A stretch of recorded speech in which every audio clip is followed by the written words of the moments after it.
Okay, so my video got cut off there for the end of this problem for number 7. So it's still 6.6, number 7.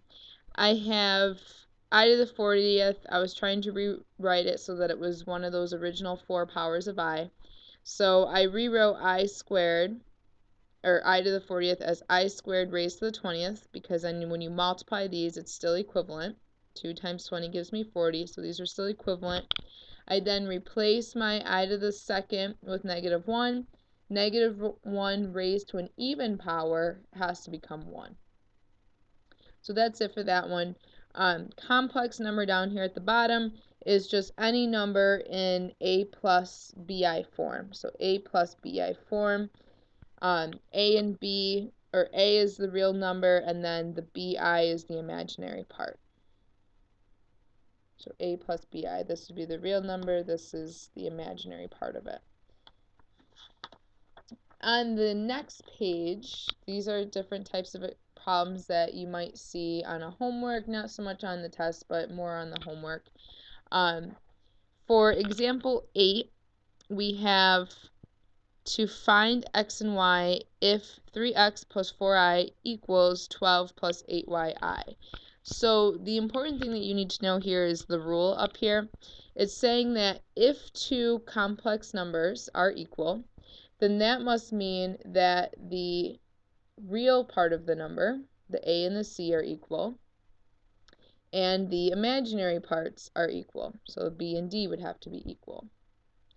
So for this, if it's saying that these complex numbers are equal, that means that these parts, the real part, are equal. So I can say 3x must equal 12, and it also means that the imaginary pieces are equal. So I would say just use the numbers in front of I. We don't actually want to use the i's. So I have 4 equals 8y. And now you just solve these. So divide both sides by 3, we get x equals 4. Divide both sides by 4, or divide both sides by 8, we get 1/2 is equal to y. So that's it for those ones. Next one's the same thing, just a little more complicated with the algebra. So I have this whole section and this are my real numbers, so those go together. So 4x minus 3 equals 5. And these are my imaginary pieces. So again, don't set the I parts together, just set the numbers in front of I, or the coefficients of I. So 7 equals 2y minus 1. And solve these for x and y. So add 3 to both sides. We have 4x equals 8. Divide both sides by 4. I get x equals 2. And then over here, add 1 to both sides. So I get 8 equals 2y. Divide both sides by 2. I get 4 equals y. So those are your 2 answers for those. So those are just different types of problems that you could see using those properties. We talked briefly about adding and subtracting imaginary numbers. So when you have adding and subtracting, these are the properties or the rules, the definitions for it. Really what you want to think about when you're adding or subtracting complex numbers is you want to just think of combining like terms. So combine the real part, combine the imaginary part. When you combine the imaginary part, treat it like it's an x. Keep the I, add the numbers in front, add the coefficients. So here I add the real part, 3 and 7 get 10, and then I add the coefficients of the imaginary part to get the -2i. When you are doing example 11, it's really, when you're subtracting, same rules apply, because subtracting is really just adding a negative. So I have 7 plus 3i, I distribute that negative through, and then just combine like terms the same way. So combine the real part, combine the imaginary part. So this last one here, first let's distribute that negative through. So I'm going to have 5 minus 2i minus 9 plus 4i. make sure you remember to do negative times negative to get that positive.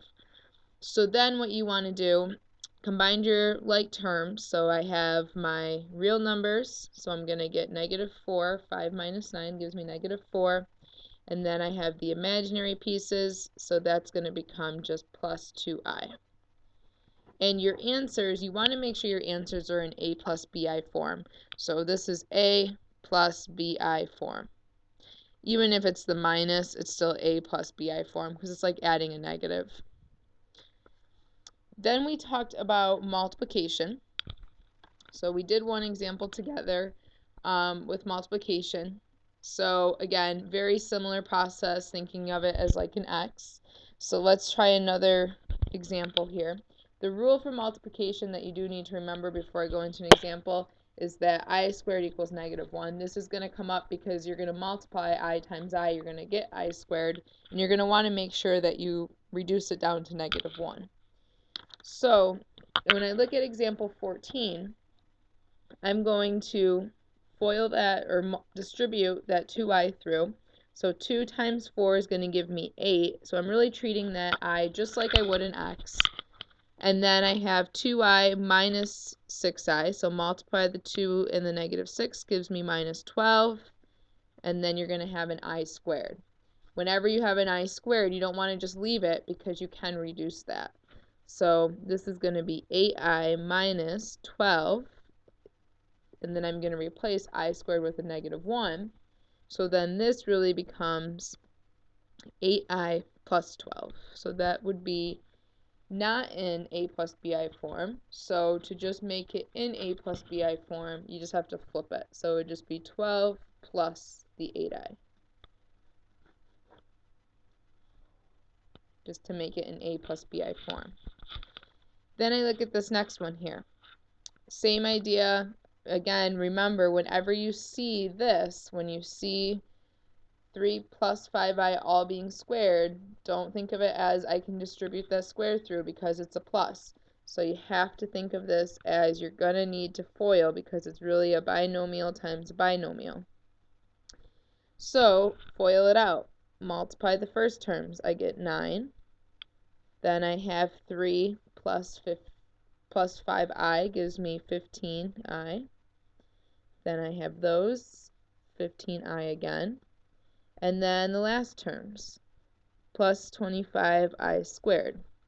Combine like terms, replace that I squared at the end. So I have 9 plus 30i plus 25i squared becomes -1. So now it's going to be 9 plus 30i minus 25. So 9 minus 25 is going to give me -16 plus 30i. It's in a plus bi form, so I'm all set. Now, when you look at this next one, let me rewrite it because I just crossed it out. So 2 minus 3i, 2 plus 3i. These are complex conjugates. We talked about conjugate pairs earlier with radicals where you have the same thing used in both pieces. So in both binomials, you have the same thing. And here you have a minus, and here you have a positive or a plus. So you need to have opposite signs, but everything else should be the same, and it should be in the same order. So these are called, we call them complex conjugates instead of just conjugates because they're complex numbers. So these are complex conjugates.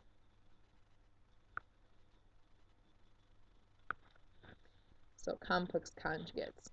So that means when I do these, it's going to be very similar. When I actually multiply these through, it's going to be very similar to what happens when you multiply radicals through.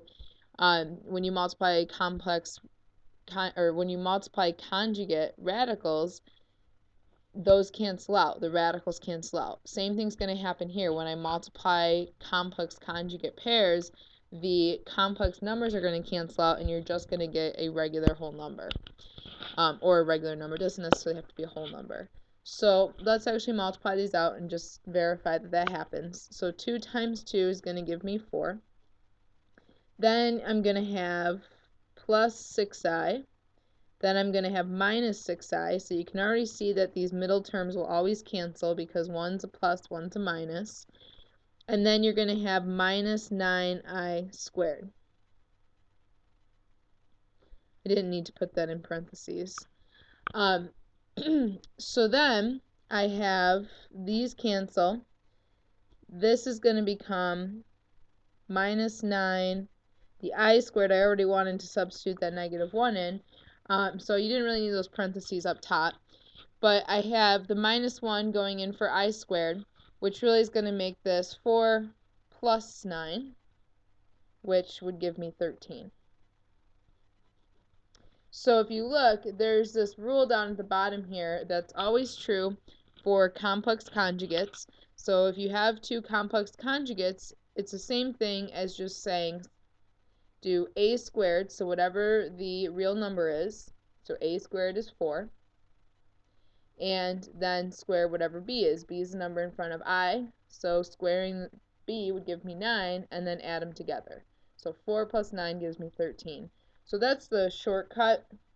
But again, these properties and shortcuts, you don't absolutely have to know them. You can just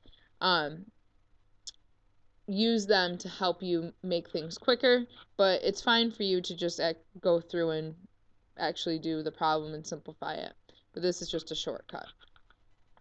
So on the next page is where we're going to use these complex conjugates to divide out some numbers. So when you look at this first example, you want to divide, which just like when you want to divide by a radical, essentially what you're doing is you're rationalizing and you're multiplying by the conjugate. For this example, we want to, when we're dividing, we are really multiplying by the conjugate. So you're multiplying the top and bottom of the fraction by the conjugate of the denominator. So you can add that in there. I didn't write that earlier. So my complex conjugate, I look at the denominator, it's 3 minus 2i. So that means I keep the 3 and the 2i, 3 and 2i. It's a minus, so it becomes a plus. So now you have to think of this as foiling it out. So I'm going to have 2 times 3 for the top will give me 6. Then I'm going to have 4i. Then I'll have 3 times I gives me 3i. Then I have I times 2i gives me 2i squared. This is all going to be over. So this will all be over. My 3 times 3 is 9. And then I have 2i times 3 gives me 6i. And again, I'm writing this one out, but I could be using that property from the previous page. I just wanted to show you how it all cancels out again. So then negative 2i times 2i gives me minus 4i squared. So using that shortcut property is just saying that these two things multiplied together would equal a squared, which is 3. So 3 squared gives me 9, plus b squared, which is 2. 2 squared gives me 4.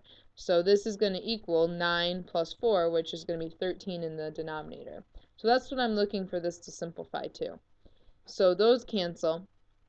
So let's combine some things up top. So I have 6 plus 7i up top, plus 2 times negative 1. Remember that I squared becomes negative 1. And then on the bottom, I'm going to have 9 minus 4. I squared is going to become negative 1. So essentially up here, what you're doing is you're going to do 6 plus 7i.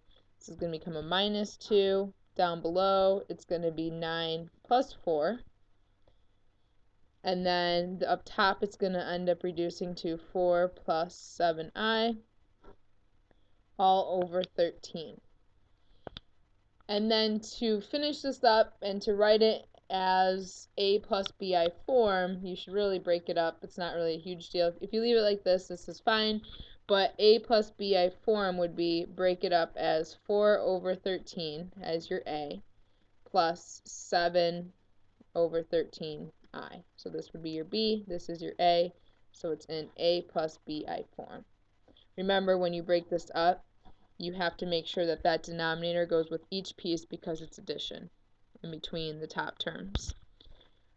This last one that we have is also dividing. Now it looks not, I don't know, it looks different than the last one because you don't see the complex numbers easily.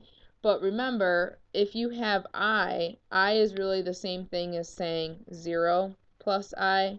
It's just saying that the A value is 0. So the conjugate of I would have to be 0 minus I, which is just going to be negative I. So these are the conjugates of each other. They just look a little bit different than the last ones. So I and negative I are conjugates because the zero's missing there. So that means I have to multiply, so I'm just going to rewrite it down here. So I have to multiply, so let me start with the problem. I have to multiply the top and bottom by negative I because that is the complex conjugate of the denominator. So when I do that, this is a lot easier than the last one because now I only have one term to deal with. So multiply by negative I up top. So that's going to give me negative I times 7 gives me negative 7I.